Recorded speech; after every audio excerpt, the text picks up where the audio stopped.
हरि ओम सदाशिवसमारंभां शंकराचार्यमध्यमाम् अस्मदाचार्यपर्यन्तां वन्दे गुरुपरम्पराम्। श्रुतिस्मृतिपुराणानाम् आलयं करुणालयं नमामि भगवत्पादशङ्करं लोकशङ्करम्। शङ्करं शङ्कराचार्यं केशवं बादरायणम् सूत्रभाष्यकृतौ वन्दे भगवन्तौ पुनः पुनः। ईश्वरो गुरुरात्मेति मूर्तिभेदविभागिने व्योमवद्व्याप्तदेहाय दक्षिणामूर्तये नमः। दक्षिणामूर्तये नमः। ॐ सहना भवतु सहनौ भुनक्तु सह वीर्यङ्करवावहै तेजस्विनावधीतमस्तु मा विद्विषावहै। ओम शांति शांति शांति। ಹರಿ ಓಂ. ಹಿಂದಿನ ತರಗತಿಯಲ್ಲಿ ನಚಿಕೇತನು ಆತ್ಮವಿದ್ಯೆಯ ಕುರಿತಾಗಿ ಪ್ರಶ್ನೆ ಕೇಳಿದ್ದನ್ನ ವರದ ರೂಪದಲ್ಲಿ ಯಮಧರ್ಮನು ಉಪದೇಶಾಮೃತವನ್ನ ಅನುಗ್ರಹಿಸಿದ್ದನ್ನ ನಾವು ನೋಡ್ತಾ ಇದ್ದೇವೆ. ಇಲ್ಲಿ ಗಮನಿಸಬೇಕಾದ ಅಂಶ ಏನಂದ್ರೆ, ಅಧ್ಯಾತ್ಮ ವಿದ್ಯೆಯನ್ನ ಅಥವಾ ಆತ್ಮಜ್ಞಾನವನ್ನ ನನಗೆ ಕರುಣಿಸು ಎಂಬುದಾಗಿ ನಚಿಕೇತನು ಪ್ರಾರ್ಥಿಸಿಕೊಂಡಾಗ ಯಮಧರ್ಮನು ಬೇರೆ ವರಗಳಂತೆ ಆಯ್ತು ನಿನಗೆ ಆ ಆತ್ಮಜ್ಞಾನ ಸಿದ್ಧಿಸಲಿ ತಥಾಸ್ತು ಎಂಬ ರೀತಿಯಲ್ಲಿ ಅನುಗ್ರಹವನ್ನು ಮಾಡಲಿಲ್ಲ. ಅದರ ಬದಲು ಉಪದೇಶಾಮೃತವನ್ನ ನೀಡಿ ಅನುಗ್ರಹವನ್ನ ಮಾಡ್ತಾನೆ. ಆದ್ರೆ ಅದರಿಂದ ನಾವು ತಿಳಿದು ಬರುವ ವಿಷಯ ಏನಂದ್ರೆ, ಈ ಆತ್ಮಜ್ಞಾನ ಅನ್ನುವಂಥದ್ದು ಯಾವುದೋ ಒಂದು ವರದ ರೂಪದಲ್ಲಿ, ಅನುಗ್ರಹದ ರೂಪದಲ್ಲಿ ನಮ್ಮ ಒಳಗಡೆಗೆ ತನ್ನಿಂದ ತಾನೇ ಉಂಟಾಗತಕ್ಕಂಥದ್ದಲ್ಲ. ಅದಕ್ಕೆ ಶ್ರವಣ ಮನನ ನಿಧಿಧ್ಯಾಸನವೆಂಬ ಸಾಧನೆಯೇ ಅವಶ್ಯಕವಾಗಿದೆ ಎಂಬುದು ಕೂಡ ನಮಗೆ ಇದರಲ್ಲಿ ಕಂಡು ಬರ್ತದೆ. ಅರ್ಜುನನಿಗಾಗಲಿ ಕೃಷ್ಣನು ಅವನ ದುಃಖ ದೂರ ಮಾಡುವುದಕ್ಕೆ ಉಪದೇಶವನ್ನೇ ನೀಡಿದ್ದು ಕಾಣಿಸುತ್ತೆ. ಇಲ್ಲಿಯೂ ಕೂಡ ಯಮಧರ್ಮನು ಅಧ್ಯಾತ್ಮ ವಿಚಾರವನ್ನ ತಿಳಿಸಿಕೊಡುತ್ತಾನೆ. ಆದ್ರಿಂದ ಆತ್ಮಜ್ಞಾನವು ಇಂಟ್ಯೂಷನ್ ನಲ್ಲಿ ಆಗೋಲ್ಲ. It needs A regular tuition ಅಂತ. ದೀರ್ಘಕಾಲದ ಅಧ್ಯಯನ ಅಧ್ಯಾಪನದ ಅವಶ್ಯಕತೆ ಅದಕ್ಕಿದೆ ಎಂಬುದು ಇಲ್ಲಿ ನಮಗೆ ಸ್ಪಷ್ಟ ಆಗ್ತದೆ. ಹಾಗೆ 14, 15, 16 ಮತ್ತು 17 ಈ 3 ಮಂತ್ರಗಳಲ್ಲಿ ಆಚಾರ್ಯ ಯಮನು ಓಂಕಾರ ಉಪಾಸನೆಯ ಮೂಲಕವಾಗಿ ಆತ್ಮವಿಚಾರದ ಉಪಕ್ರಮವನ್ನ ಮಾಡಿದ್ದು ಕಾಣಿಸ್ತದೆ. ಸರ್ವೇ ವೇದ ಯತ್ ಪದಮಾಮನಂತಿ ತಪಾಗುಂಸಿ ಸರ್ವಾಣಿ ಚ ಯದ್ವದಂತಿ ಯದಿಚ್ಛಂತೋ ಬ್ರಹ್ಮಚರ್ಯಂಚರಂತಿ ತತ್ತೇ ಪದಂ ಸಂಗ್ರಹೇಣ ಬ್ರವೀಮಿ ಓಮಿತಿ ಏತತ್. ಎಲ್ಲ ವೇದಮಂತ್ರಗಳಿಂದ ಪ್ರತಿಪಾದಿಸಲ್ಪಟ್ಟ, ಎಲ್ಲ ತಪಸ್ಸಿನ ಫಲವಾಗಿ ದೊರೆಯಲ್ಪಡುವ, ಬ್ರಹ್ಮಚರ್ಯ ವ್ರತದ ಮೂಲಕವಾಗಿ ಕಂಡುಕೊಳ್ಳಲ್ಪಡುವ ಆ ಯಾವ ಒಂದು ಪದ ಇದೆ, ಯಾವ ಒಂದು ಸ್ಥಾನ ಇದೆ, ಅದಕ್ಕೆ ಓಂಕಾರ ಎಂಬುದಾಗಿ ಹೇಳ್ತಾರೆ ಅಂತ. ಇಲ್ಲಿ ಓಂಕಾರವನ್ನ ಪರಬ್ರಹ್ಮದ ಮತ್ತು ಅಪರಬ್ರಹ್ಮದ ವಾಚಕವಾಗಿಯೂ ಹಾಗೂ ಪ್ರತೀಕವಾಗಿಯೂ ಕೊಟ್ಟಿರೋದು ಕಾಣಿಸುತ್ತೆ. ಓಂಕಾರಕ್ಕೆ ಬ್ರಹ್ಮ ಎಂಬುದಾಗಿ ಹೇಳುವುದು ಕಾಣಿಸುತ್ತೆ. ಓಮಿತಿ ಬ್ರಹ್ಮ ಓಮಿತಿ ದಗುಂ ಸರ್ವಂ ಓಮಿತ್ಯೇತದನುಕೃತಿ ಹಸ್ಮವ. ಈ ರೀತಿಯಾಗಿ ಉಪನಿಷತ್ತುಗಳಲ್ಲಿ ಓಂಕಾರವನ್ನೇ ಬ್ರಹ್ಮನಿಗೆ ಅತ್ಯಂತ ಸಮೀಪವಾದಂತಹ ಒಂದು ಉಪಾಸ್ಯವಾಗಿ ಕೊಡುವಂಥದ್ದು ಕಾಣುತ್ತೆ. ಯಾಕಂದ್ರೆ ಈ ಓಂಕಾರ ಅನ್ನುವಂಥದ್ದು ನಿತ್ಯವಾದ ಒಂದು ಶಬ್ದ ಎಂಬುದಾಗಿ. ಈ ಜಗತ್ತಿನ ಬೇರೆ ಎಲ್ಲ ಪದಗಳಾಗಲಿ ವಾಕ್ಯಗಳಾಗಲಿ ಕಾಲಾಂತರದಲ್ಲಿ ನಷ್ಟವಾದರೂ ಕೂಡ ಈ ಓಂಕಾರ ಎನ್ನುವಂಥದ್ದು ಪ್ರಳಯದ ನಂತರವೂ, ಸೃಷ್ಟಿಯ ಪೂರ್ವದಲ್ಲಿಯೂ, ಸೃಷ್ಟಿಯಾದ ನಂತರವೂ ಪ್ರಕೃತಿಯಲ್ಲಿ ಯಾವಾಗಲೂ ಹಾಸುಹೊಕ್ಕಾಗಿರುವಂತಹ ಒಂದು ನಾದ. ಅದು ಪ್ರಿಮಾರ್ಡಿಯಲ್ ಸೌಂಡ್ ಎಂಬುದಾಗಿ ಕರೀತಾರೆ. ಓಂಕಾರಶ್ಚ ಅಥ ಶಬ್ದಶ್ಚ ದ್ವಾವೇವೋ ಬ್ರಹ್ಮಣಃ ಪುರ ಕಂಠಂ ಭಿತ್ವಾ ವಿನಿರ್ಯಾತೋ ತಸ್ಮಾತ್ ಮಾಂಗಲಿಕಾ ಉಭೌ ಎಂಬ ಒಂದು ಮಾತಿದೆ. ಸೃಷ್ಟಿಯ ಆದಿಯಲ್ಲಿ ಓಂ ಮತ್ತು ಅಥ ಎಂಬ ಶಬ್ದಗಳು ಚತುರ್ಮುಖ ಬ್ರಹ್ಮನಿಂದ ಹೊರಬಂತಂತೆ. ಅಂದ್ರೆ ಸೃಷ್ಟಿಯ ಆದಿಯಿಂದಲೂ ಕೂಡ ಈ ಓಂಕಾರದ ನಾದ ಈ ಪ್ರಕೃತಿ ಹಾಸುಹೊಕ್ಕಾಗಿದೆ. ಅನಾಹತ ಎಂಬುದಾಗಿ ಕರೀತಾರೆ. ಆಹತ ಅಂದ್ರೆ ಹೊಡೆತಗಳಿಂದ ಉಂಟಾದದ್ದು. ಮೃದಂಗ ಇರಬಹುದು ಅಥವಾ ವೀಣೆ ಇರಬಹುದು, ಇದಕ್ಕೆಲ್ಲವೂ ಕೂಡ, ಅಥವಾ ನಾವು ಮಾತಾಡುವಂತಹ ಶಬ್ದಗಳಿರ್ಬೋದು, ಆಹತ ಎಂಬುದಾಗಿ ಕರೀತಾರೆ. ನಾಲಿಗೆ, ತಾಲು ಮುಂತಾದ ಜಾಗಗಳು ಹೊಡೆತದಿಂದ ಉಂಟಾಗುವ ಒಂದು ಶಬ್ದ.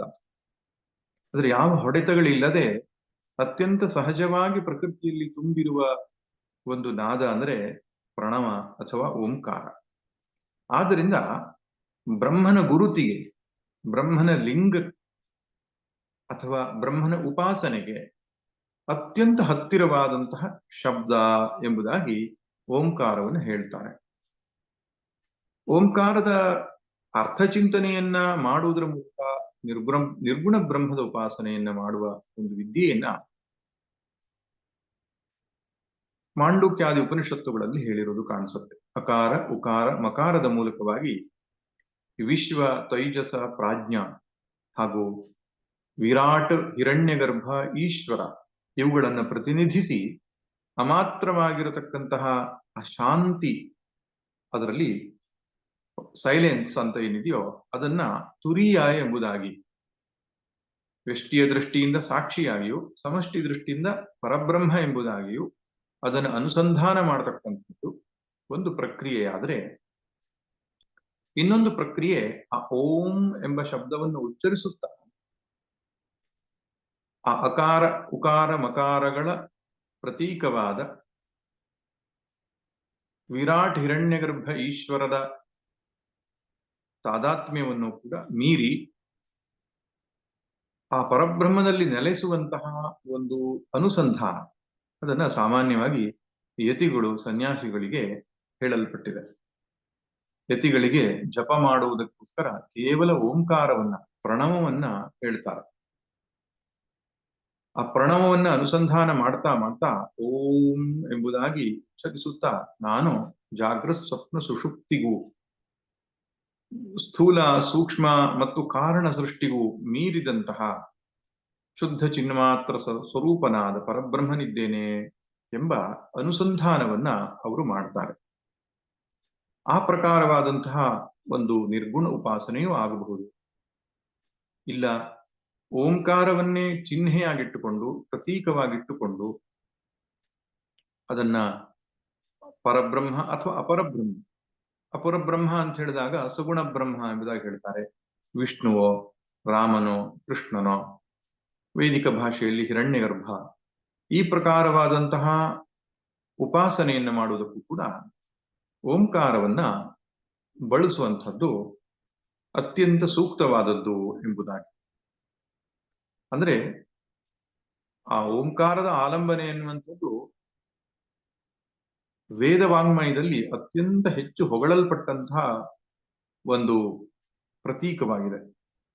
ಆ ಅರ್ಥದಲ್ಲಿ ಮಂದ ಮಧ್ಯಮಾಧಿಕಾರಿಗಳನ್ನ ದೃಷ್ಟಿಯಲ್ಲಿಟ್ಟುಕೊಂಡು ಓಂಕಾರ ಉಪಾಸನೆಯನ್ನ ಯಮಧರ್ಮನು ಇಲ್ಲಿ ಹೇಳ್ತಾ ಇದ್ದಾನೆ.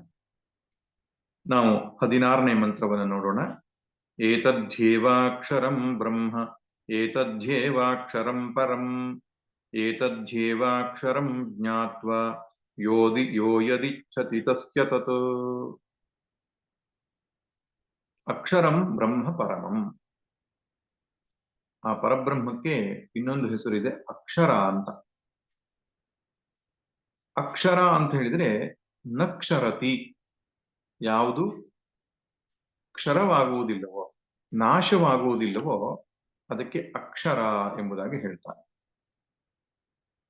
ಜಗತ್ತಿನ ವಾಂಗ್ಮಯಗಳು, ಚಿಂತನೆಗಳು ಎಲ್ಲವೂ ಕೂಡ, ಅಥವಾ ಜಗತ್ತಿನ ಎಲ್ಲ ವಸ್ತುಗಳು ಕೂಡ ಕ್ಷರ ಎಂಬುದಾಗಿ ಕರೆಯಲ್ಪಡುತ್ತೆ. ಅಕ್ಷರವಾದದ್ದು ಕೇವಲ ಪರಬ್ರಹ್ಮ ಮಾತ್ರ. ಅಕ್ಷಯವಾದದ್ದು, ಅವ್ಯಯವಾದದ್ದು ಕೂಡ ಹೌದು. ಆದ್ದರಿಂದ ಏತದ್ಧ್ಯೇವಾಕ್ಷರಂ ಬ್ರಹ್ಮ, ಆ ಓಂಕಾರವನ್ನ ಇಲ್ಲಿ ಸ್ತುತಿಸ್ತಾ ಇದ್ದಾನೆ. ಈ ಓಂಕಾರವೇ ಅಕ್ಷರಂ ಬ್ರಹ್ಮ, ಅಂದ್ರೆ ಪರಂ ಬ್ರಹ್ಮ ಎಂಬ.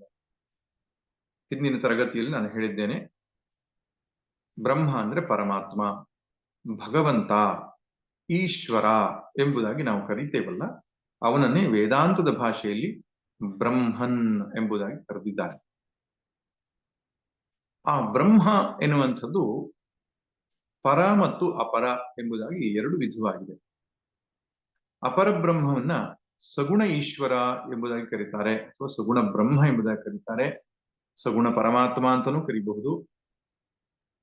ಇನ್ನೊಂದು ಪರಬ್ರಹ್ಮ ಎಂಬುದಾಗಿ, ಅದನ್ನ ನಿರ್ಗುಣ ನಿರಾಕಾರವಾದ ಈಶ್ವರ, ಪರಬ್ರಹ್ಮ, ಪರಮಾತ್ಮ ಎಂಬುದಾಗಿ ಕರೀತಾರೆ. ಇದೆರಡರಲ್ಲಿ ಯಾವ ಭೇದ ಇಲ್ಲ. ಪರಬ್ರಹ್ಮ ಬೇರೆ, ಅಪರಬ್ರಹ್ಮ ಬೇರೆ ಅಂತ ಕಲ್ಪಿಸುವ ಅವಶ್ಯಕತೆ ಇಲ್ಲ. ಮಾಯಾ ಉಪಾಧಿಯ ದೃಷ್ಟಿಯಿಂದ ಪರಬ್ರಹ್ಮನೇ ಅಪರ ಎಂಬುದಾಗಿ ಕಾಣಲ್ಪಡ್ತಾನೆ. ಅದು ಉಪಾಧಿ ವಿಶೇಷತೆಯಿಂದ ಬ್ರಹ್ಮನಿಗೆ ಬಂದ ನಾಮರೂಪ. ಲಕ್ಷ್ಮೀ ಸಹಿತನಾದ ಪರಬ್ರಹ್ಮ ನಾರಾಯಣ ಎನಿಸಲ್ಪಡ್ತಾನೆ. ಶಕ್ತಿ ಸಹಿತನಾದಂತಹ ಪರಬ್ರಹ್ಮ ಶಿವ ಅಂತ ಕರೆಯಲ್ಪಡ್ತಾನೆ. ಸರಸ್ವತಿ ಎನ್ನುವ ಶಕ್ತಿ ಸಹಿತನಾದಂತಹ ಪರಮಾತ್ಮ ಬ್ರಹ್ಮ ಎಂಬುದಾಗಿ ಕರೆಯಲ್ಪಡ್ತಾನೆ.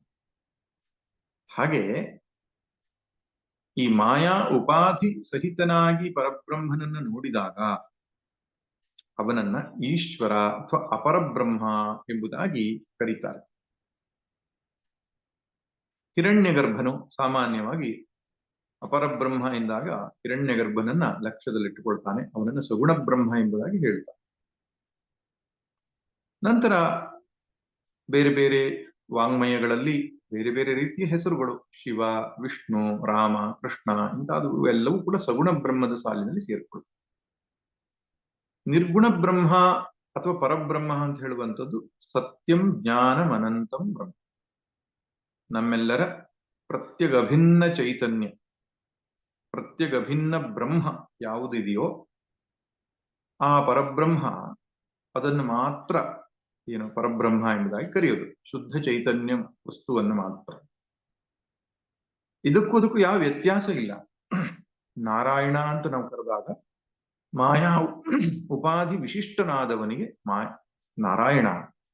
ಮಾಯಾ ಉಪಾಧಿಯನ್ನ ಲಕ್ಷಿಸದೆ ಮಿಥ್ಯಾ ಎಂಬುದಾಗಿ ಪರಿಗಣಿಸಿ ಆ ಪರಬ್ರಹ್ಮವನ್ನು ನೋಡಿದಾಗ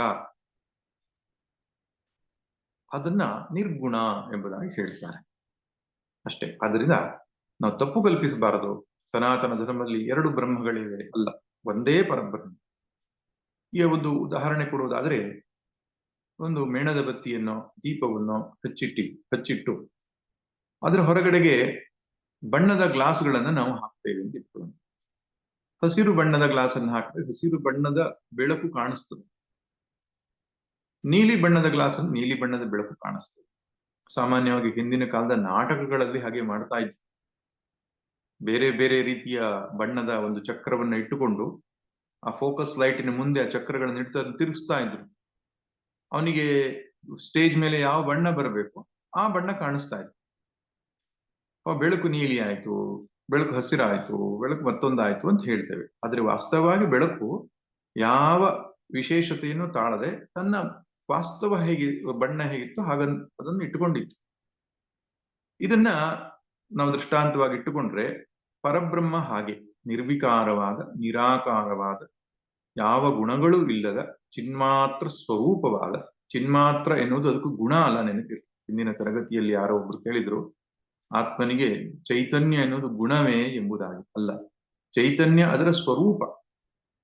ಚೈತನ್ಯ ಅನ್ನೋದು ಸ್ವರೂಪ, ಅರಿವಿನ ಸ್ವರೂಪವಾಗಿರತಕ್ಕಂತಹ ಆ ಪರಬ್ರಹ್ಮವು ಈ ಮಾಯೆ ಎನ್ನುವ ಅದಕ್ಕೆ ಬೇರೆ ಬೇರೆ ಬಣ್ಣಗಳಿದೆ. ಮಾಯೆ ಆ ಬಣ್ಣದ ಏನು ಪೇಪರ್ ಇಂದ ನೋಡಿದಾಗ ಅದಕ್ಕೂ ಬೇರೆ ಬೇರೆ ಬಣ್ಣದ ಹಾಗೆ ಕಾಣಿಸ್ತದೆ. ಉಪಾಧಿ ಎಂಬುದಾಗಿ ಕರೀತಾರೆ. ಉಪಾಧಿಯ ನಿಮಿತ್ತದಿಂದ ಪರಬ್ರಹ್ಮನು ಅಪರಬ್ರಹ್ಮನ ಆಗ್ತಾನೆ. ಇದು ಯಾಕೆ ಹಾಗೆ ಅಂತ ಕೇಳಿದರೆ, ಎಲ್ಲಿಯ ತನಕ ನಾವು ಶರೀರ ಮನಸ್ಸು ಬುದ್ಧಿಗಳನ್ನೇ ನಾನು ಎಂಬುದಾಗಿ ಭಾವಿಸ್ತೇವೆಯೋ ಆವಾಗ ಈ ಸೃಷ್ಟಿಯನ್ನು ಸತ್ಯ ಅಂತ ಪರಿಕಲ್ಪಿಸುತ್ತೇವೆ. ಸೃಷ್ಟಿ ಸತ್ಯ ಅಂತ ನಾವು ಪರಿಕಲ್ಪಿಸಿದಾಗ ವ್ಯಾವಹಾರಿಕ ಸತ್ತೆಯ ದೃಷ್ಟಿಯಿಂದ ಈ ಸೃಷ್ಟಿಗೊಬ್ಬ ಸೃಷ್ಟಿಕರ್ತ ಎಂಬುದಾಗಿ ಒಪ್ಪಿಕೊಳ್ಳಬೇಕಾಗ್ತದೆ. ಆದ್ದರಿಂದ ಪರಬ್ರಹ್ಮನೇ ಸೃಷ್ಟಿಕರ್ತನಾಗ್ತಾನೆ. ಹಾಗೆ ಆ ಪರಬ್ರಹ್ಮನನ್ನ ಸೃಷ್ಟಿಕರ್ತನಾಗಿಯೂ ಸ್ಥಿತಿಕರ್ತನಾಗಿ ಲಯಕರ್ತನಾಗಿ ಈಶ್ವರನಾಗಿಯೂ ದೃಷ್ಟಿಯಲ್ಲಿ ಇಟ್ಟುಕೊಂಡು ಉಪಾಸನೆಯನ್ನು ಮಾಡ್ತಾ ಕರ್ಮಯೋಗವನ್ನ ಮಾಡ್ತಾ ಚಿತ್ತಶುದ್ಧಿ ಆದ್ಮೇಲೆ ಆತ್ಮ ವಿಚಾರಕ್ಕೆ ಬರ್ತೇವೆ. ಆತ್ಮ ವಿಚಾರದ ಹಂತದಲ್ಲಿ ನಾವು ವಿಚಾರಿಸಿದಾಗ ಗೊತ್ತಾಗ್ತದೆ, ನಾನು ನಾನು ಅಂತ ಹೇಳುವ ಈ ಒಂದು ಪ್ರತ್ಯಕ್ಷ ಚೈತನ್ಯ ಏನಿದೆ ಅದು ಶರೀರ ಮನಸ್ಸು ಬುದ್ಧಿಗೆ ಸೀಮಿತವಾದುದಲ್ಲ. ಅದು ಅತ್ಯಂತ ಸ್ವತಂತ್ರವಾದದ್ದು. ಅದು ಜಗತ್ತಿಗೂ ಕೂಡ ಮೀರಿದ ಸ್ವತಂತ್ರ ವಸ್ತು ಎಂಬುದಾಗಿ ಗೊತ್ತಾದಾಗ ಈ ಜಗತ್ತೆಲ್ಲವೂ ಕೂಡ ಆತ್ಮನಿಂದಲೇ ತೋರಲ್ಪಡುವಂಥದ್ದು. ಆತ್ಮನಿಗಿಂತ ಹೊರತಾದದ್ದಲ್ಲ ಇದು, ಆ ಪರಮಾತ್ಮನೇ ಆಗಿದೆ ಎಂಬುದಾಗಿ ಗೊತ್ತಾದಾಗ ನಾನು ಬೇರೆ ಜಗತ್ತು ಬೇರೆಯಾಗಿ ಉಳಿಯುವುದಿಲ್ಲ. ನಾನು ಮತ್ತು ಜಗತ್ತು ಇಲ್ಲದಿದ್ದ ಮೇಲೆ ಇದಕ್ಕೊಬ್ಬ ಸೃಷ್ಟಿಕರ್ತನೂ ಬೇಕಿಲ್ಲ. ವ್ಯಾವಹಾರಿಕ ಸತ್ತೆಯಲ್ಲಿ ಇದನ್ನು ಒಳ್ಳಬೇಕು. ಒಪ್ಪಿಕೊಳ್ಳದೇ ಇದ್ದರೆ ಪಾರಮಾರ್ಥಿಕ ಸತ್ತೆಗೆ ನಮಗೆ ಹೋಗ್ಲಿಕ್ಕಾಗಲ್ಲ. ಪಾರಮಾರ್ಥಿಕ ಸತ್ತೆಯಿಂದ ನೋಡಿದಾಗ ಒಬ್ಬನೇ ಬ್ರಹ್ಮನು ಎಂಬುದಾಗಿ ಗೊತ್ತಾಗ್ತದೆ. ಅದರಿಂದ ಒಬ್ಬನಿಗೆ ಪರಬ್ರಹ್ಮದ ಉಪಾಸನೆಯನ್ನು ಮಾಡಬೇಕು ಅಂದ್ರೆ ಓಂಕಾರವೇ ಆಲಂಬನೆ ಆಗ್ತದೆ. ಅಪರಬ್ರಹ್ಮ ಉಪಾಸನೆಯನ್ನು ಮಾಡುವಾಗಲೂ ಓಂಕಾರ ಆಧಾರವನ್ನು ತೆಗೆದುಕೊಳ್ಳಬಹುದು. ಹೇಗೆ ಶಾಲಗ್ರಾಮವನ್ನ ಬಳಸಿಕೊಂಡು ವಿಷ್ಣುವನ್ನು ಉಪಾಸಿಸ್ತೇವೋ, ಬಾಣಲಿಂಗವನ್ನು ತೆಗೆದುಕೊಂಡು ಶಿವನನ್ನು ಉಪಾಸಿಸ್ತೇವೋ, ಅಂಬಿಕಾಶಿಲೆಯ ಮೂಲಕವಾಗಿ ಜಗನ್ಮಾತೆಯನ್ನು ಉಪಾಸನೆ ಮಾಡ್ತೇವೋ, ಹಾಗೆ ಶೋಣಭದ್ರಾಶಿಲೆಯ ಮೂಲಕವಾಗಿ ಗಣಪತಿಯನ್ನು ಉಪಾಸನೆ ಮಾಡ್ತೇವೋ, ಮತ್ತು ಸ್ಫಟಿಕದ ಮೂಲಕವಾಗಿ ಆ ಸೂರ್ಯನನ್ನು ಉಪಾಸನೆಯನ್ನು ಮಾಡ್ತೇವೋ, ಈ ಮೂಲಕವಾಗಿ ಈ ಎಲ್ಲ ಕಲ್ಲುಗಳು ನಾವಂತ ಏನ್ ಕರಿತೇವೆ ಆ ಶಿಲೆಗಳೆಲ್ಲ ಆಲಂಬನೆಗಳು. ಅದನ್ನಿಟ್ಟುಕೊಂಡು ಅದರ ಆಧಾರದಲ್ಲಿ ನಾವು ಪರಮಾತ್ಮನನ್ನ ಉಪಾಸನೆ ಮಾಡುವಂತಹ ಮನಸ್ಸನ್ನು ನಿಲ್ಲಿಸುವಂತಹ ಪ್ರಯತ್ನ ಮಾಡ್ತೇವೆ.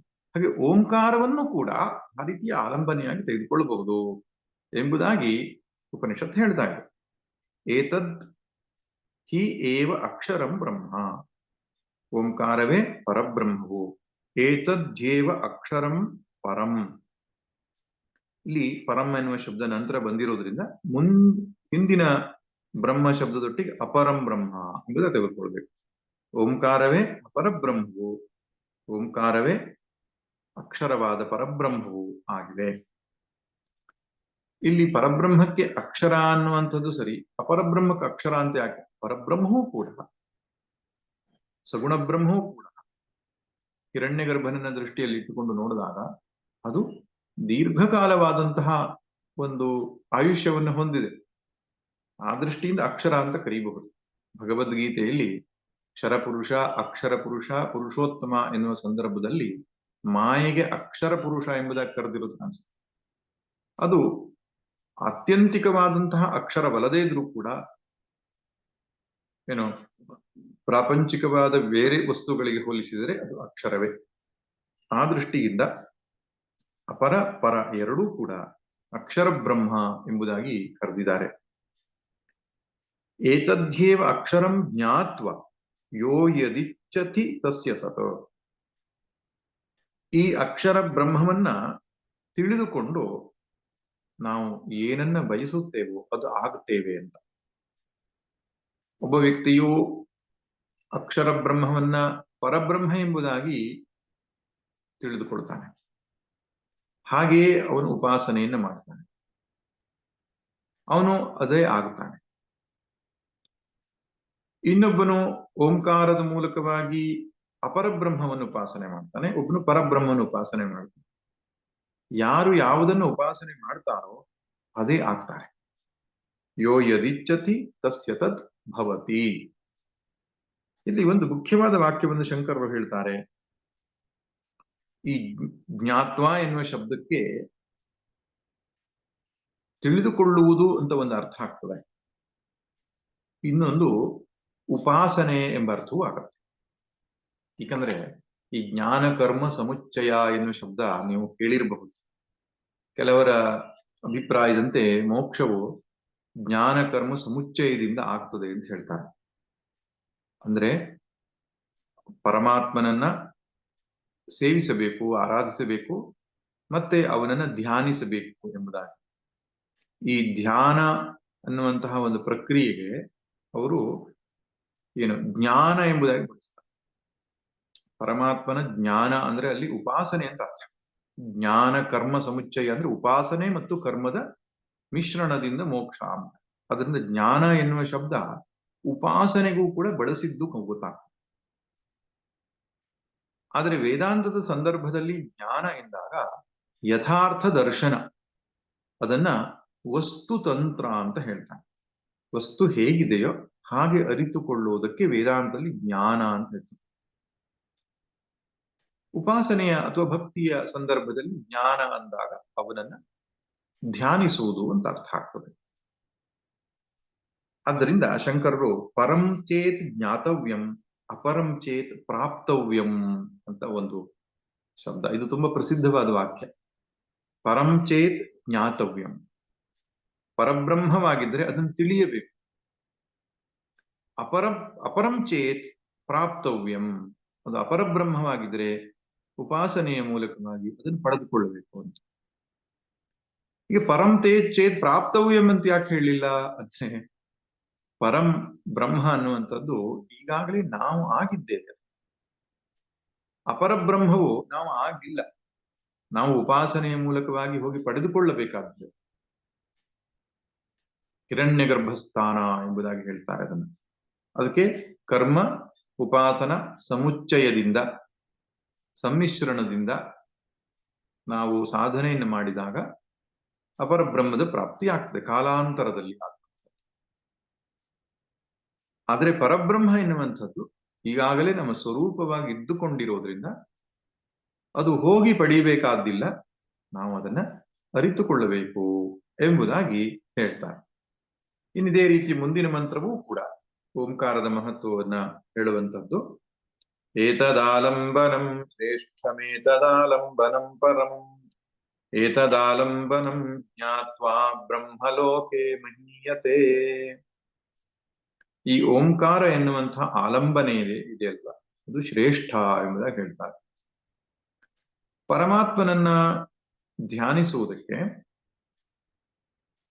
ಅನೇಕ ಆಲಂಬನೆಗಳನ್ನು ಕೊಟ್ಟಿದ್ದಾರೆ. ಉಪನಿಷತ್ತುಗಳಲ್ಲಿ, ಆರಣ್ಯಕಗಳಲ್ಲಿ ಪರಮಾತ್ಮನಿಗೆ ಬೇರೆ ಬೇರೆ ಪ್ರತೀಕಗಳನ್ನು ಕೊಟ್ಟಿದ್ದಾರೆ. ಉದಾಹರಣೆಗೆ ಹೇಳಬೇಕು ಅಂದ್ರೆ, ಆಕಾಶಂ ಬ್ರಹ್ಮೇತಿ ಉಪಾಸೀತ, ಆಕಾಶವನ್ನೇ ಬ್ರಹ್ಮ ಎಂಬುದಾಗಿ ಉಪಾಸನೆ ಮಾಡು. ಅಂದ್ರೆ ಆಕಾಶ ತತ್ವದಲ್ಲಿ ಪರಬ್ರಹ್ಮದ ಚಿಂತನೆಯನ್ನು ಮಾಡತಕ್ಕಂಥದ್ದು. ಮನೋ ಬ್ರಹ್ಮೇತ್ಯುಪಾಸೀತ, ಮನಸ್ಸಿನಲ್ಲಿ ಪರಬ್ರಹ್ಮದ ಉಪಾಸನೆಯನ್ನು ಮಾಡ್ತಕ್ಕಂಥದ್ದು. ಆದಿತ್ಯ ಬ್ರಹ್ಮೇತ್ಯುಪಾಸೀತ, ಸಂಧ್ಯಾವಂದನೆ ಸಂದರ್ಭದಲ್ಲಿ ಅಸೌ ಆದಿತ್ಯ ಬ್ರಹ್ಮ ಎಂಬುದಾಗಿ ಅನುಸಂಧಾನ ಮಾಡೋದು ಕಾರಣ. ಈ ಆದಿತ್ಯನೇ ಬ್ರಹ್ಮನಿದ್ದಾನೆ ಎಂಬುದಾಗಿ ಅಹಂಗ್ರಹೋಪಾಸನೆಯನ್ನ ಮಾಡತಕ್ಕಂತಹ ಒಂದು ಪದ್ಧತಿಯದು ಸಂಧ್ಯಾವಂದನೆ ಎಂಬುದಾಗಿ ಹೇಳ್ತಾರೆ. ಹಾಗೆ ನಾಮವನ್ನ ಬ್ರಹ್ಮ ಎಂಬುದಾಗಿ ಉಪಾಸನೆ ಮಾಡತಕ್ಕಂಥದ್ದು. ಅಷ್ಟಗುಣ ವಿಶಿಷ್ಟನಾದಂತಹ ಹೃದಯಾಕಾಶದಲ್ಲಿರುವ ಪರಮಾತ್ಮನನ್ನ ಬ್ರಹ್ಮ ಎಂಬುದಾಗಿ ಉಪಾಸನೆ ಮಾಡ್ತಕ್ಕಂಥ ಅರ್ಧ ಬ್ರಹ್ಮೋಪಾಸನೆ ಎಂಬುದಾಗಿ ಕರೀತಾರೆ. ದಹರ ವಿದ್ಯೆ ಎಂಬುದಾಗಿ ಕೂಡ ಕರೀತಾರೆ. ಹೀಗೆ ಒಟ್ಟಿನಲ್ಲಿ ಬ್ರಹ್ಮನನ್ನ ಚಿಂತಿಸುವುದಕ್ಕೆ ಅನೇಕ ಉಪಾಧಿಗಳನ್ನು ಕೊಟ್ಟಿದ್ದಾರೆ. ಶ್ರೀಮದ್ ಭಗವದ್ಗೀತೆಗೆ ನೀವು ಬಂದ್ರೆ ಅನೇಕ ವಿಭೂತಿಗಳನ್ನು ಹೇಳ್ತಾನೆ. ಆ ವಿಭೂತಿಗಳೆಲ್ಲ ಯಾಕಪ್ಪ ಅಂತ ಹೇಳಿದ್ರೆ ಪರಬ್ರಹ್ಮದ ಉಪಾಸನೆ ಮಾಡುವುದಕ್ಕೆ. ನಿಕೃಷ್ಟ ವಸ್ತುನಿ ಉತ್ಕೃಷ್ಟ ಬುದ್ಧಿ ಎಂಬುದಾಗಿ ಹೇಳ್ತಾನೆ. ಯಾವುದೋ ಒಂದು ಸಾಮಾನ್ಯವಾದಂತಹ ವಸ್ತುವಿನಲ್ಲಿ ಉತ್ಕೃಷ್ಟವಾದಂತಹ ಪರಮಾತ್ಮನ ಚಿಂತನೆಯನ್ನು ಮಾಡತಕ್ಕಂಥದ್ದು ಉಪಾಸನೆ. ಅದರಿಂದ ಉಪಾಸನೆಗೆ ಆಲಂಬನವಾಗಿ ಪ್ರಾಚೀನರು ಸಾಮಾನ್ಯವಾಗಿ ನಿರ್ಗುಣವಾದಂತಹದ್ದು, ನಿರಾಕಾರವಾದಂತಹದ್ದು ಕೊಟ್ಟಿರೋದು ಕಾಣಿಸುತ್ತೆ. ಅಂದ್ರೆ ವಿಶಿಷ್ಟ ಆಕಾರವನ್ನು ಹೊಂದಿಲ್ಲದೆ ಇರತಕ್ಕಂಥ ವಸ್ತುವನ್ನೇ ಕೊಟ್ಟಿರೋದು ಕಾಣಿಸುತ್ತೆ. ಈ ಶಿವಲಿಂಗವನ್ನ ತೆಗೆದುಕೊಂಡ್ರೆ ಅದಕ್ಕೆ ಯಾವುದೇ ವಿಶೇಷ ಆಕಾರ ಇಲ್ಲ. ಆಕಾಶ ತೆಗೆದುಕೊಂಡ್ರೆ ಅದಕ್ಕೆ ವಿಶೇಷ ಆಕಾರ ಇಲ್ಲ. ಈ ಮೂಲಕವಾಗಿ ಧ್ಯಾನವನ್ನು ಮಾಡ್ತಾ ಮಾಡ್ತಾ ಕೊನೆಗೆ ಸಮಷ್ಟಿ ಸೃಷ್ಟಿಯನ್ನೇ ಭಗವಂತ ಎಂಬುದಾಗಿ ನೋಡುವ ವಿಶ್ವರೂಪ ಉಪಾಸನೆಗೆ ಹೋಗ್ಲಿಕ್ಕೆ ಸುಲಭ ಆಗ್ತದೆ. ಅಲ್ಲಿಂದ ಮುಂದಕ್ಕೆ ನಿರ್ಗುಣ ನಿರಾಕಾರ ಪರಮಾತ್ಮ ಚಿಂತನೆ. ಹೀಗೆ ಅನುಕೂಲವಾಗಲಿ ಎನ್ನುವ ದೃಷ್ಟಿಯಿಂದ ವಿಶೇಷ ಆಕಾರ ಇಲ್ಲದ ಯಾವುದೋ ಒಂದು ಚಿಹ್ನೆಯಿಂದ ಲಿಂಗವನ್ನ ಕೊಟ್ಟಿದ್ದಾರೆ. ಲಿಂಗ ಎನ್ನುವ ಶಬ್ದಕ್ಕೂ ಚಿಹ್ನೆ ಅಂತಾನೆ ಅರ್ಥ. ಲೀನಂ ಅರ್ಥಂ ಗಮಯತಿ ಇದು ಲಿಂಗಂ ಅಂತ. ಅವ್ಯಕ್ತವಾದ ಪರಮಾತ್ಮನನ್ನ ಗುರುತಿಸುವುದಕ್ಕೆ ಇರುವ ಒಂದು ಗುರುತು, ಅದಕ್ಕೆ ಲಿಂಗ ಅಂತ ಕರೀತಾರೆ.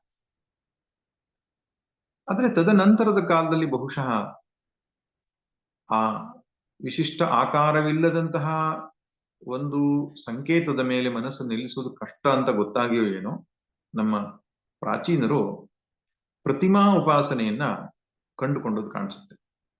ಪ್ರತಿಮೆ ಅಂತ ಹೇಳಿದ್ರೆ ಅದಕ್ಕೆ ನಮ್ಮ ಹಾಗೇನೆ ಮುಖ, ಕಣ್ಣು, ಕೈ, ಕಾಲುಗಳು ಇರುವಂಥದ್ದು, ಒಂದು ಪೀಠದ ಮೇಲೆ ಕುಳಿತುಕೊಳ್ಳಿರ್ತಕ್ಕಂಥದ್ದು, ವಾಹನ ಮುಂತಾದವುಗಳನ್ನ, ಆಯುಧ ಮುಂತಾದವುಗಳನ್ನು ಹೊಂದಿರತಕ್ಕಂತಹ ಒಂದು ವಿಶೇಷ ರೂಪ. ಅದನ್ನ ಪ್ರತಿಮಾ ಉಪಾಸನೆ ಎಂಬುದಾಗಿ ಹೇಳಿ. ಪ್ರತೀಕ ಉಪಾಸನೆ ಅಂತ ಹೇಳಿದ್ರೆ ಅದಕ್ಕೆ ವಿಶೇಷವಾದ ಯಾವುದೇ ರೂಪಗಳಿರೋದಿಲ್ಲ. ಒಂದು ಈ ಯಂತ್ರಾದಿಗಳ ಮೇಲೆ ಉಪಾಸನೆ ಮಾಡುವುದು ಒಂದು ರೀತಿ ಪ್ರತೀಕವೇ. ಉದಾಹರಣೆಗೆ ಶ್ರೀಯಂತ್ರ ಎಂಬುದಾಗಿ ನಾವು ನೋಡ್ತೇವೆ. ಹಿರಿಯ ಯತಿಗಳೆಲ್ಲ ಆ ರೀತಿ ಉಪಾಸನೆಯನ್ನು ಇಟ್ಟುಕೊಂಡಿದ್ದಾರೆ. ಅದರ ಒಂದು ರೀತಿ ಪ್ರತೀಕ ಉಪಾಸನೆ. ಇನ್ನು ಕೆಲವರು ಓಂಕಾರವನ್ನು ಇಟ್ಟುಕೊಂಡಿರ್ತಾರೆ. ಇನ್ನು ಅದೂ ಕಷ್ಟ ಆದವರು ಪ್ರತಿಮೆಯನ್ನ ಇಟ್ಟುಕೊಂಡಿರ್ತಾರೆ. ಪ್ರತಿಮೆಯೂ ಕೂಡ ಅದು ಈಶ್ವರನಿಗೆ ಒಂದು ಚಿಹ್ನೆ ಅಷ್ಟೆ. ಈಗ ರಾಮನನ್ನ ನಾವು ಪ್ರತಿಷ್ಠಾಪನೆ ಮಾಡಿದ್ದೇವೆ ಅಂದ್ರೆ ಆ ಕಲ್ಲನ್ನೇ ರಾಮ ಅಂತ ನಾವು ಭಾವಿಸ್ತೀವಿ. ಆ ಕಲ್ಲು ನಿನ್ನ ರೂಪದಲ್ಲಿ ಏನು ರಾಮ ನಿಂತ್ಕೊಂಡಿದ್ದಾರೆ ಅದು ಆ ಪರಬ್ರಹ್ಮದ ಪ್ರತೀಕ. ಅಲ್ಲಿ ಅವನನ್ನ ಆವಾಹನೆ ಮಾಡುವುದರ ಮೂಲಕ ಆ ಚೈತನ್ಯವನ್ನ ನಾವು ಜಾಗೃತಗೊಳಿಸ್ತೇವೆ. ಅಲ್ಲಿ ಉಪಲಬ್ಧಿಯಾಗಿ ಅವನು ಅನುಗ್ರಹವನ್ನ ಮಾಡ್ತಾನೆ. ಸಗುಣ ಬ್ರಹ್ಮನಾಗಿ ಅನುಗ್ರಹವನ್ನ ಮಾಡ್ತಾನೆ. ಅವನು ನಿರ್ಗುಣ ಬ್ರಹ್ಮನಾಗಿಯೂ ಕೂಡ ನಾವು ಪ್ರತೀಕವಾಗಿ ಸ್ವೀಕರಿಸಬಹುದು. ಒಟ್ಟಿನಲ್ಲಿ ಪುರಾಣ ಮತ್ತು ಆಗಮಗಳ ಪ್ರಭಾವದಿಂದ ಈ ಮಂದಿರ, ದೇವತಾ ವಿಗ್ರಹ ಮುಂತಾದವುಗಳು ಹೆಚ್ಚು ಪ್ರಚಾರಕ್ಕೆ ಬಂದವು. ಇಂದಿನ ಕಾಲದಲ್ಲಿ ಉಪಾಸನೆ ಅಂದ್ರೆ ಅವುಗಳನ್ನೇ ಇಟ್ಟುಕೊಂಡಿರೋದು ಕಾಣುತ್ತೆ. ಅದು ತಪ್ಪಲ್ಲ. ಯಾಕಂದ್ರೆ ಇದಕ್ಕೆ ವೇದದ ಆಧಾರ ಇದೆ, ಉಪನಿಷತ್ತುಗಳ ಆಧಾರ. ದೇವತೆಗಳಿಗೆ ವಿಗ್ರಹ ಇದೆ ಎನ್ನುವಂಥದ್ದನ್ನ ಉಪನಿಷತ್ತುಗಳು ಒಪ್ಪಿರೋದು ಕಾಣಿಸ್ತದೆ. ಸಗುಣ ಬ್ರಹ್ಮನಿಗೆ ಆ ಹಿರಣ್ಯ ಗರ್ಭಿಣಿ ಸಮಷ್ಟಿ ಸೃಷ್ಟಿಯೇ ಶರೀರವಾಗಿದೆ. ಆದ್ರಿಂದ ಅದನ್ನೇ ಹೇತುವಾಗಿಟ್ಟುಕೊಂಡು ನಾವು ಒಂದು ವಿಶಿಷ್ಟ ರೂಪವನ್ನು, ಸುಂದರವಾದಂತಹ ವಿಗ್ರಹ ರೂಪವನ್ನ ಕೊಟ್ಟು ಆ ಮೂಲಕ ಉಪಾಸನೆ ಮಾಡುವುದು ವೇದಕ್ಕೆ ವಿರೋಧವೇನಲ್ಲ. ಆದರೆ ಅದೇ ಪರಮಾತ್ಮ ಅಂತ ಅಂದುಕೊಂಡ್ರೆ ಅದು ತಪ್ಪು. ಅಂದ್ರೆ ಅರ್ಧ ಅರ್ಧ ಅರ್ಥವಾದಾಗ ಅದು ಪರಮಾತ್ಮನ ಪ್ರತೀಕ ಎಂಬುದಾಗಿ ಅರ್ಥ ಮಾಡಿಕೊಳ್ಳಬೇಕು. ಪರಮಾತ್ಮನು ನಿಜವಾಗಿ ನಿರ್ಗುಣ ನಿರಾಕಾರವಾದ ವಸ್ತು, ನಮ್ಮೆಲ್ಲರ ಆತ್ಮ ಎಂಬುದಾಗಿ. ಹಾಗೆ ಏತದ್ ಆಲಂಬನಂ ಶ್ರೇಷ್ಠಂ, ಎಲ್ಲ ಆಲಂಬನೆಗಳು ಅಂದ್ರೆ ಆಧಾರಗಳು, ಪ್ರತೀಕಗಳು ಅಂತ ಏನಿದೆ, ಇದೆಲ್ಲವುಗಳಲ್ಲಿ ಓಂಕಾರವೇ ಶ್ರೇಷ್ಠ ಎಂಬುದಾಗಿ ಹೇಳುತ್ತೆ. ಏತದ್ ಆಲಂಬನಂ ಪರಂ, ಈ ಆಲಂಬನೆಯೇ ಪರ ಮತ್ತು ಅಪರ ಬ್ರಹ್ಮದ ಪ್ರತೀಕ. ಏತದ್ ಆಲಂಬನಂ ಜ್ಞಾತ್ವಾ, ಈ ಆಲಂಬನೆಯನ್ನ ತಿಳಿದುಕೊಂಡು, ಈ ಆಲಂಬನೆಯ ಮೂಲಕವಾಗಿ ಪರ ಅಪರ ಬ್ರಹ್ಮವನ್ನ ಅರಿತುಕೊಂಡು ಅಥವಾ ಉಪಾಸಿಸಿ ಬ್ರಹ್ಮಲೋಕೆ ಮಹೀಯತೆ, ಅವನು ಬ್ರಹ್ಮವೇ ಆಗಿ ಬ್ರಹ್ಮದಂತೆ ಉಪಾಸ್ಯನಾಗ್ತಾನೆ. ಮಹೀಯತೆ ಎಂಬ ಶಬ್ದಕ್ಕೆ ಬ್ರಹ್ಮವತ್ ಉಪಾಸ್ಯ ಭವತಿ ಎಂಬುದಾಗಿ ಶಂಕರ ಭಗವತ್ಪಾದರು ಹೇಳ್ತಾರೆ. ಪರಸ್ಮಿನ್ ಬ್ರಹ್ಮಣಿ ಅಥವಾ ಅಪರ ಬ್ರಹ್ಮಣಿ, ಪರಬ್ರಹ್ಮವೋ ಅಪರಬ್ರಹ್ಮವೋ ಓಂಕಾರದ ಮೂಲಕವಾಗಿ ಅವನು ಪಡೆದುಕೊಳ್ತಾನೆ, ಹಾಗೆ ಆಗ್ತಾನೆ ಅಂತ. ಬ್ರಹ್ಮವಿದ್ ಬ್ರಹ್ಮೈವ ಭವತಿ, ಪರಬ್ರಹ್ಮವನ್ನು ತಿಳಿದುಕೊಂಡ್ರೆ ಪರಬ್ರಹ್ಮನೇ ಆಗ್ತಾನೆ, ಅಪರಬ್ರಹ್ಮವನ್ನು ಉಪಾಸನೆ ಮಾಡಿದ್ರೆ ಅಪರಬ್ರಹ್ಮದಲ್ಲಿಯೇ ಒಂದಾಗ್ತಾನೆ. ಹೀಗೆಂಬುದಾಗಿ ಓಂಕಾರದ ಮಹತ್ವವನ್ನ ವರ್ಣಿಸಿದ ಮೇಲೆ ಮುಂದಿನ ಮಂತ್ರದಿಂದ 18ನೇ ಮಂತ್ರದಿಂದ ನಿರ್ಗುಣ ನಿರಾಕಾರವಾದ ನಮ್ಮೆಲ್ಲರ ಪ್ರತ್ಯಕ್ ಚೈತನ್ಯ ಸ್ವರೂಪವಾದ ಪರಬ್ರಹ್ಮದ ವಿಚಾರ ಬರ್ತದೆ. ಇದು ಉಪಾಸನೆಯಲ್ಲ. ಇನ್ನು ಮುಂದೆ ಹೇಳ್ತಕ್ಕಂಥ ಸಂಗತಿಗಳೆಲ್ಲ ಕರ್ತೃತಂತ್ರವಲ್ಲ, ವಸ್ತುತಂತ್ರ. ಆತ್ಮನನ್ನ ಯಥಾರ್ಥವಾಗಿ ತಿಳಿದುಕೊಳ್ಳುವುದಕ್ಕೆ ಅವನ ಲಕ್ಷಣಗಳನ್ನ, ಅವನ ಸ್ವರೂಪವನ್ನ ತಿಳಿಸುವುದು ಕಾಣಿಸುತ್ತೆ. ಹಾಗಾದ್ರೆ ಇಷ್ಟು ಹೊತ್ತಿನವರೆಗೆ ಹೇಳಿದಂತಹ 3 ಮಂತ್ರಗಳು ಯಾಕೆ ಬಂದು ಅಂದ್ರೆ ಮಂದ ಮಧ್ಯಮ ಪ್ರತಿಪತ್ರೂನ್ ಪ್ರತಿ, ಶಂಕರ ಭಗವತ್ಪಾದರು ಹೇಳ್ತಾರೆ.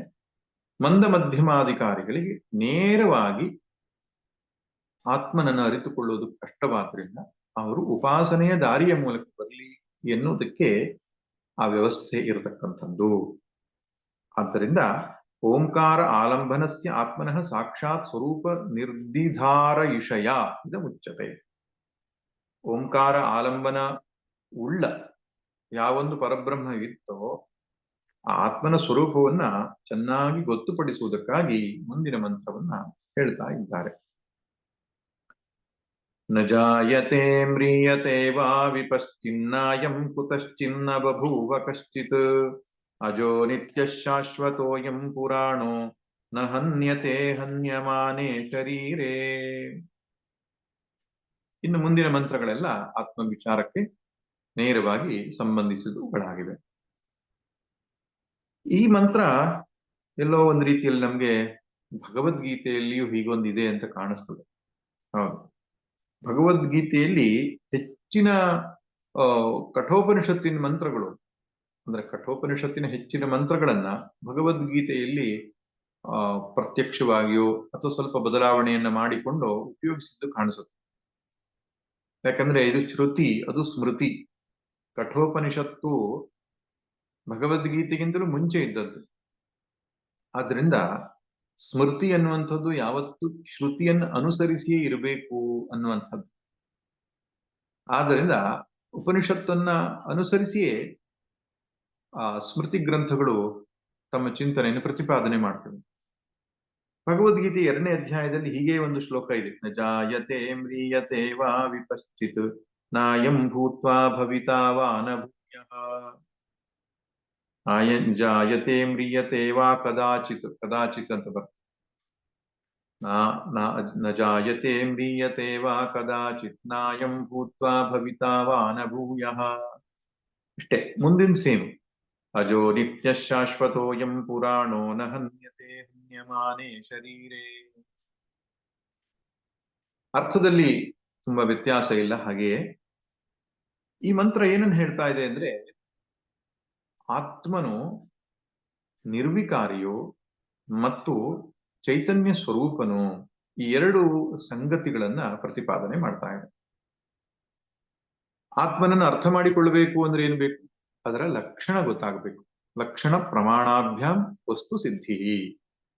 ಒಂದು ವಸ್ತುವಿನ ಪರಿಚಯ ಆಗಬೇಕು ನಮಗೆ ಅಂದ್ರೆ ಅದು ಹೇಗಿದೆ ಎಂಬುದು ಗೊತ್ತಾಗಬೇಕು. ಹೇಗಿದೆ ಎಂಬುದು ಹೇಗೆ ಗೊತ್ತಾಗೋದು? ಅದು ಲಕ್ಷಣಗಳಿಂದ ಗೊತ್ತಾಗ್ತದೆ. ಸ್ವರೂಪ ಲಕ್ಷಣ, ತಟಸ್ಥ ಲಕ್ಷಣ ಎಂಬುದಾಗಿ ಎರಡು ಲಕ್ಷಣಗಳನ್ನು ಹೇಳ್ತಾನೆ. ತಟಸ್ಥ ಲಕ್ಷಣ ಅಂತ ಹೇಳಿದ್ರೆ ಆ ವಸ್ತುವಿನ ಸಮೀಪ ಇರುವ ಇನ್ನೊಂದು ವಸ್ತುವಿನ ಮೂಲಕ ಹೇಳುವಂಥದ್ದು. ಸ್ವರೂಪ ಲಕ್ಷಣ ಅಂದ್ರೆ ಅದರಲ್ಲಿಯೇ ಇರುವಂತಹ ಗುರುತುಗಳಿಂದ ತಿಳಿಸಿಕೊಡುವಂಥದ್ದು. ಏನೇನು ಗುರುತುಗಳಿಲ್ಲದಿದ್ದರೂ ಕೂಡ ಆತ್ಮನಿಗೆ ಗುರುತುಗಳ ಮೂಲಕವಾಗಿ ನಮಗೆ ತಿಳಿಸುವಂತಹ ಒಂದು ಪ್ರಯತ್ನ ಶಾಸ್ತ್ರ ಮಾಡೋದು ಕಾಣಿಸ್ತದೆ. ಕೆಲವು ತಟಸ್ಥ ಲಕ್ಷಣಗಳು, ಕೆಲವು ಸ್ವರೂಪ ಲಕ್ಷಣಗಳು. ಇನ್ನು ವಿಪಶ್ಚಿತ್ ಎನ್ನುವ ಶಬ್ದವನ್ನ ಇಲ್ಲಿ ಬಳಸಿದ್ದು ಕಾಣಿಸ್ತದೆ. ವಿಪಶ್ಚಿತ್ ಅಂತ ಹೇಳಿದ್ರೆ ಅರಿವಿನ ಸ್ವರೂಪನಾದ ಆತ್ಮ. ಆತ್ಮನು ಚೈತನ್ಯ ಸ್ವರೂಪನು, ಅರಿವಿನ ಸ್ವರೂಪನು ಅಂತ ಅರ್ಥ. ಇಲ್ಲಿ ಚೈತನ್ಯ ಅಥವಾ ಚೇತನ ಅಂದಾಗ ಅದು ಶರೀರದ ಮನಸ್ಸಿನ ಯಾವುದೋ ಒಂದು ಗುಣಧರ್ಮ ಅಲ್ಲ. ಸಾಮಾನ್ಯವಾಗಿ ನಾವು ಬಳಸೋದು ಉಂಟು, ಏನು ಬಹಳ ಚೈತನ್ಯ ಇದೆ ಅವನಲ್ಲಿ. ಚೈತನ್ಯ ಅಂದ್ರೆ ಎನರ್ಜೆಟಿಕ್ ಪರ್ಸನ್ ಅಂದ್ರೆ ನಮ್ಮ ಸಾಮಾನ್ಯ ಭಾಷೆಯಲ್ಲಿ ನಾವು ಬಳಸೋದು. ಚೈತನ್ಯ ಅನ್ನೋದು ಎನರ್ಜಿ. ಆದ್ದರಿಂದ ಅವನಿನಲ್ಲಿ ಬಹಳ ಚೈತನ್ಯ ಇದೆ, ಬಹಳ ಎನರ್ಜಿ ಇದೆ ಅಂತ ಬಳಸೋದು ಕಾಣಿಸುತ್ತೆ. ವೇದಾಂತದಲ್ಲಿ ಚೈತನ್ಯ ಅಂದ್ರೆ ಎನರ್ಜಿ ಅಲ್ಲ,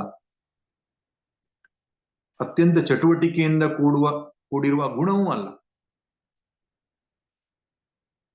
ಯಾಕಂದ್ರೆ ಚೈತನ್ಯ ಅನ್ನುವ ನಾವೇನ್ ಬಳಸುವ ಎನರ್ಜಿ ಇದೆ, ಆಕ್ಟಿವಿಟಿ ಇದೆ, ಅದು ಶರೀರವನ್ನು ಆಶ್ರಯಿಸಿ, ಮನಸ್ಸನ್ನು ಆಶ್ರಯಿಸಿಕೊಂಡಿರ್ತಕ್ಕಂಥದ್ದು. ಅದೊಂದು ಗುಣಿಯನ್ನು ಆಶ್ರಯಿಸಿಕೊಂಡಿರೋದು. ಆದ್ರೆ ಇಲ್ಲಿ ಹೇಳಿರುವ ಚೈತನ್ಯನು ಸ್ವತಂತ್ರವಾದ ವಸ್ತು. ಚೇತನತ್ವ ಎನ್ನುವಂಥದ್ದು ಆತ್ಮನ ಗುಣವಲ್ಲ, ಆತ್ಮ ಚೇತನ ಸ್ವರೂಪ ಅದು. ಹಾಗೆ ಚೇತನ ಅನ್ನುವುದು ಇನ್ನೊಂದು ಅರ್ಥದಲ್ಲಿಯೂ ನಾವು ಬಳಸ್ತೇವೆ, ಅರಿವು ಎಂಬುದಾಗಿ. ಆದ್ರೆ ಅರಿವು ಅನ್ನೋದು ಮನಸ್ಸಲ್ಲಿ ತೋರುವ ಒಂದು ಅರಿವಿದೆ. ಮನಸ್ಸಲ್ಲಿ ಪ್ರಕಟವಾಗುವಂತಹ ಚಿದಾಭಾಸ ಏನಿದೆ ಅದನ್ನು ಕೂಡ ಈಸ್ ಕಾನ್ಶಿಯಸ್, ಈಸ್ ಅನ್ಕಾನ್ಶಿಯಸ್ ಎನ್ನುವ ಶಬ್ದದಲ್ಲಿ ನಾವು ಬಳಸೋದು ಕಾಣಿಸುತ್ತೆ. ಅವನು ಪ್ರಜ್ಞೆ ಉಳ್ಳವನು, ಅವನು ಪ್ರಜ್ಞಾಹೀನನು ಎಂಬುದಾಗಿ. ಇಲ್ಲಿ ಪ್ರಜ್ಞೆ ಅಥವಾ ಚೇತನ ಎನ್ನುವ ಶಬ್ದವನ್ನ ಮನಸ್ಸಿನ ಗುಣಧರ್ಮವಾದ ಚಿದಾಭಾಸಕ್ಕೆ ಬಳಸಿರೋದು ಕಾಣಿಸುತ್ತೆ. ಅವನ ಶರೀರ ಚೇತನಹೀನವಾಗಿದೆ ಅಂತ ಹೇಳಿದಾಗ ಚಿದಾಭಾಸಹೀನವಾಗಿದೆ ಅಂತ ಹೇಳಬೇಕು ಹೊರತು ಶುದ್ಧ ಚೈತನ್ಯ ವಸ್ತು ಏನಿದೆಯೋ, ಆತ್ಮ ಏನಿದೆಯೋ ಅದು ಇಲ್ಲ ಅಂತಲ್ಲ. ಅದು ಸರ್ವವ್ಯಾಪಕವಾದ ನಿತ್ಯ ಸತ್ಯವಾದ ವಸ್ತು. ಅದೊಂದು ಸ್ವತಂತ್ರ ವಸ್ತು. ಶರೀರ ಮನಸ್ಸು ಬುದ್ಧಿಗಳಿಗೆ ಯಾವುದೇ ಸಂಬಂಧವಿಲ್ಲದ ವಸ್ತು ಆತ್ಮ.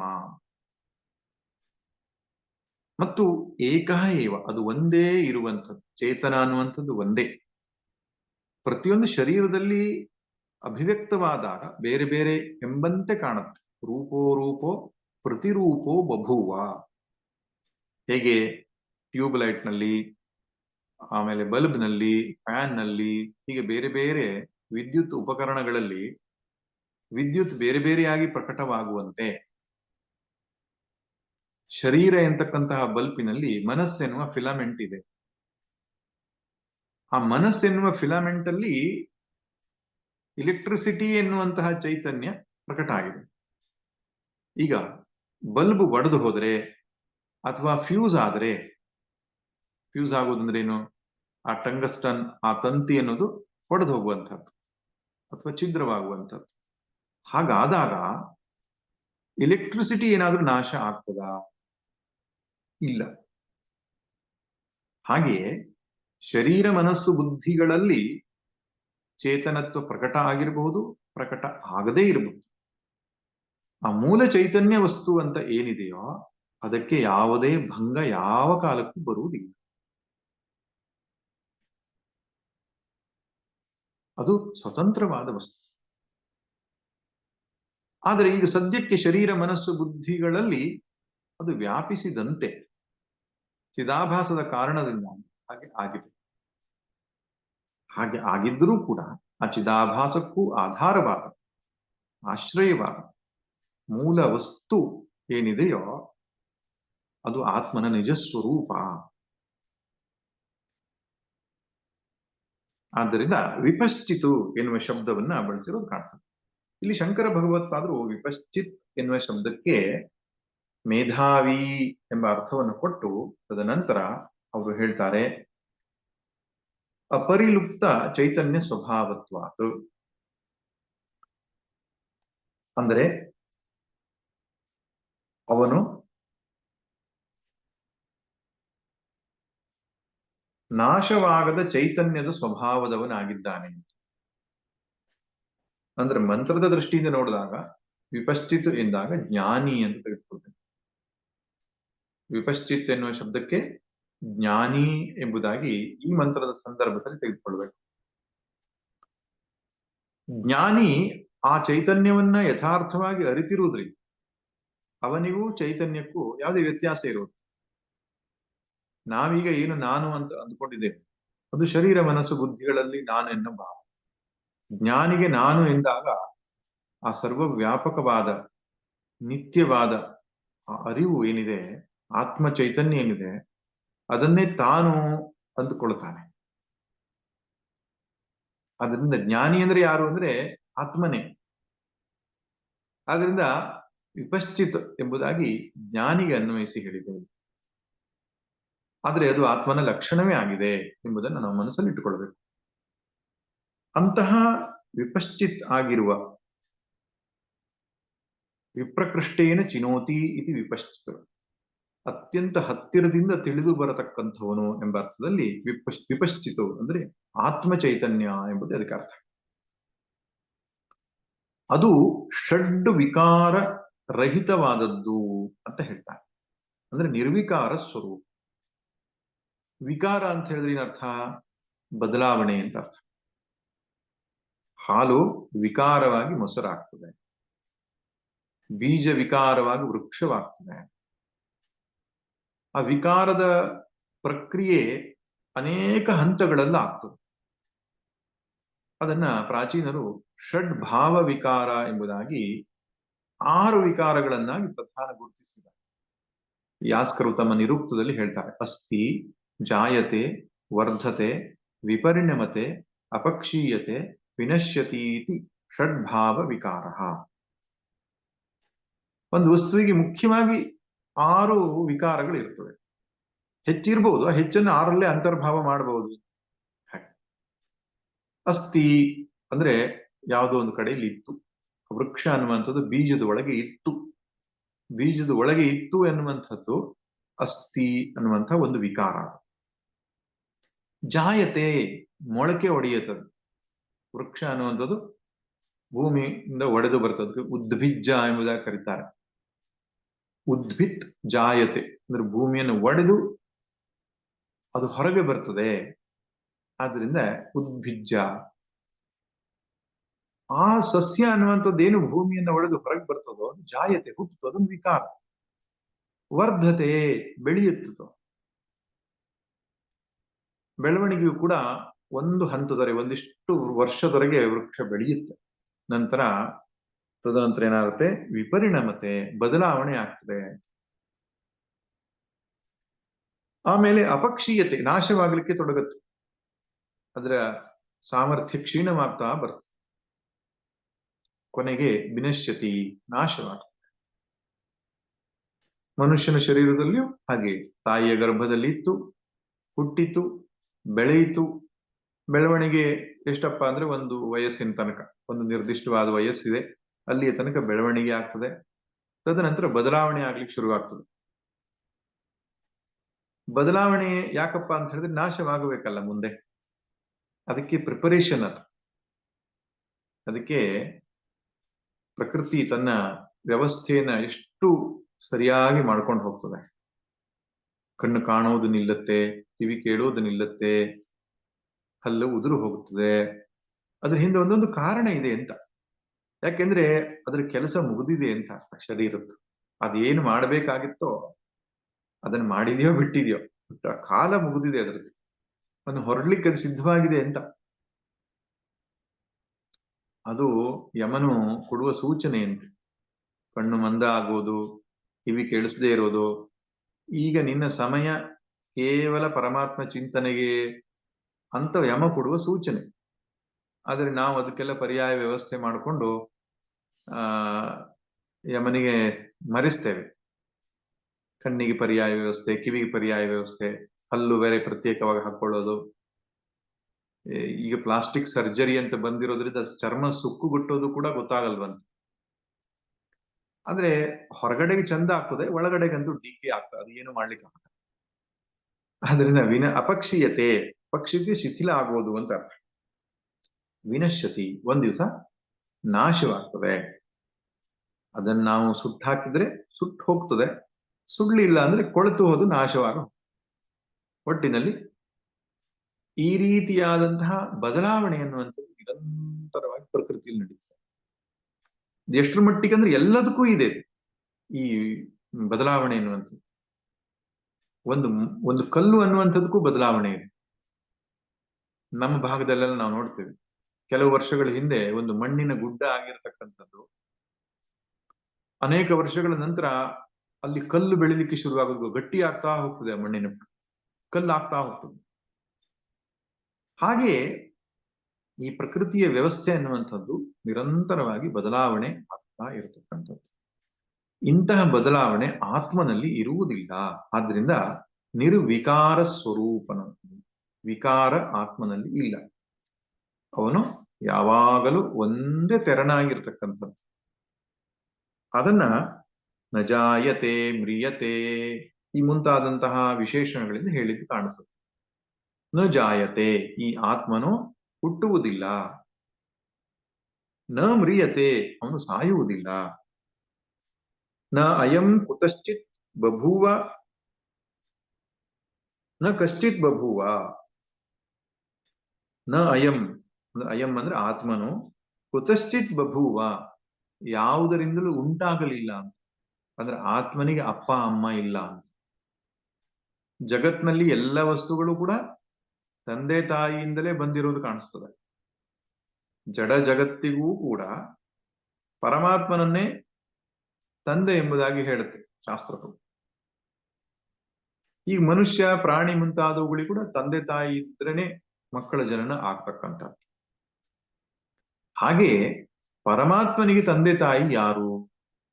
ಅವನು ಯಾತರಿಂದಾಗಿ ಹುಟ್ಟಿದನು ಅಂತ ಕೇಳಿದ್ರೆ, ಅವನು ಯಾವುದರಿಂದ ಹುಟ್ಟಿಲ್ಲ, ಅವನು ಹುಟ್ಟಲೇ ಇಲ್ಲ ಅಂತ. ಹುಟ್ಟು ಯಾವತ್ತೂ ಕಾಲದ ಮಿತಿಯಲ್ಲಿ ಉಂಟಾಗುವಂಥದ್ದು. ಆತ್ಮನು ಕಾಲವನ್ನು ಮೀರಿದ್ದರಿಂದ, ಕಾಲಾತೀತನಾದ್ದರಿಂದ, ಕಾಲಕ್ಕೂ ಕಾಲನಾದದ್ರಿಂದ ಅವನಿಗೆ ಹುಟ್ಟು ಇಲ್ಲ. ಅಂದ್ರೆ ಆತ್ಮನು ಯಾವುದರಿಂದಲೂ ಹುಟ್ಟಿಲ್ಲ, ಆತ್ಮನಿಂದಲೂ ಯಾವುದು ಹುಟ್ಟಿಲ್ಲ ಅಂತ ಮುಂದಿನ ವಾಕ್ಯ ಹೇಳುತ್ತೆ. ಕುತಶ್ಚಿತ್ ಕಶ್ಚಿತ್ ಅಸ್ಮಾತ್ ನ ಬಭುವ. ಅಸ್ಮಾತ್ ಅನ್ನೋ ಶಬ್ದ ನಾವು ಒಂದು ಸೇರಿಸಿಕೊಂಡು ಯೋಚನೆ ಮಾಡಿದ್ರೆ, ಈ ಆತ್ಮನಿಂದ ಯಾವುದೂ ಕೂಡ ನ ಬಭುವ, ಹುಟ್ಟಲಿಲ್ಲ. ಇದು ಇನ್ನು ಯೋಚನೆ ಮಾಡಬೇಕಾಗಿರೋ ಸಂಗತಿ.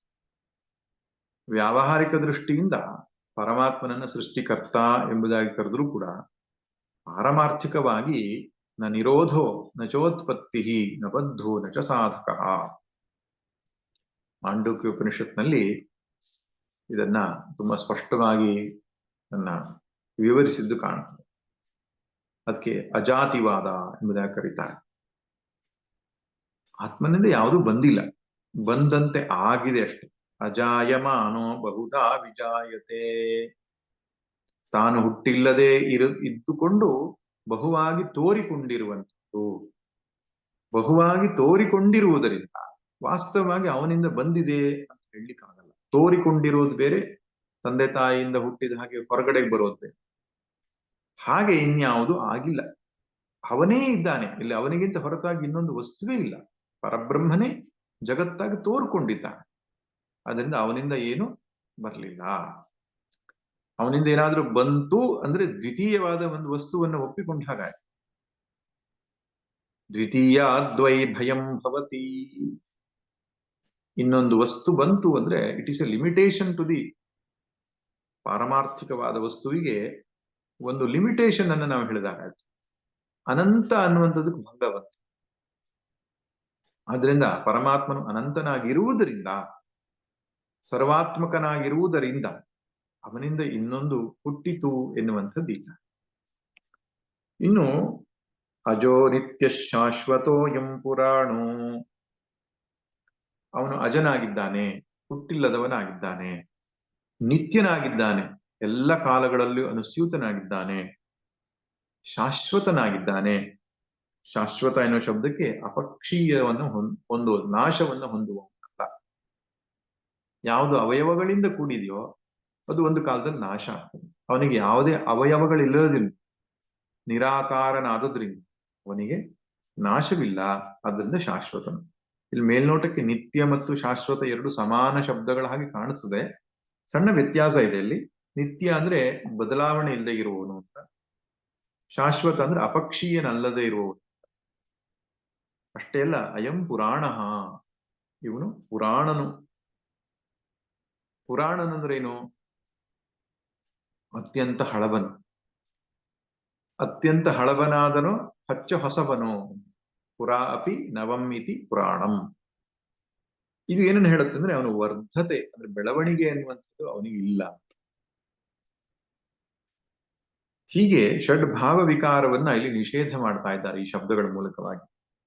ನ ಹನ್ಯತೆ ಹನ್ಯಮಾನೇ ಶರೀರೇ, ಶರೀರ ನಾಶವಾದರೂ ಕೂಡ ಇದು ನಾಶವಾಗದೇ ಇರತಕ್ಕಂಥದ್ದು ಆತ್ಮ. ಹನ್ಯಮಾನೇ ಶರೀರೇ, ನಾಶವಾಗುವಂತಹ ಶರೀರದಲ್ಲಿ, ಕೊಲ್ಲಲ್ಪಡುವ, ಹನ್ಯಮಾನ ಅಂದ್ರೆ ಕೊಲ್ಲಲ್ಪಡುವಂತಹ ಈ ಶರೀರದಲ್ಲಿ ಆತ್ಮನು ಕೊಲ್ಲಲ್ಪಡುವುದಿಲ್ಲ ಅಂತ. ಕೊಲ್ಲುವಿಕೆ ಎನ್ನುವಂತಹ ಈ ಶಬ್ದ ನಾಶದ ಒಂದು ಅರ್ಥದಲ್ಲಿ ಹೇಳುವಂತಹದ್ದು. ಭಗವದ್ಗೀತೆಯಲ್ಲಿ ಬರುತ್ತಲ್ಲ, ನೀರು ಅದನ್ನ ತೋಯಿಸುವುದಿಲ್ಲ, ಗಾಳಿ ಅವನನ್ನ ಒಣಗಿಸುವುದಿಲ್ಲ, ಶಸ್ತ್ರ ಅವನನ್ನು ಕತ್ತರಿಸುವುದಿಲ್ಲ ಎಂಬುದಾಗಿ. ನಿರವಯವ ಸ್ವರೂಪನಾದ, ನಿರಾಕಾರ ಸ್ವರೂಪನಾದ ಆ ಆತ್ಮವಸ್ತುವು ಯಾವುದರಿಂದಲೂ ಹೊಡೆಯಲ್ಪಡುವುದಿಲ್ಲ, ನಾಶವಾಗೋದಿಲ್ಲ. ಸೃಷ್ಟಿ ಅಥವಾ ಪ್ರಕೃತಿ ಎನ್ನುವಂಥದ್ದು ಪ್ರತಿಕ್ಷಣವೂ ನಾಶವಾಗ್ತಾ ಇದೆ.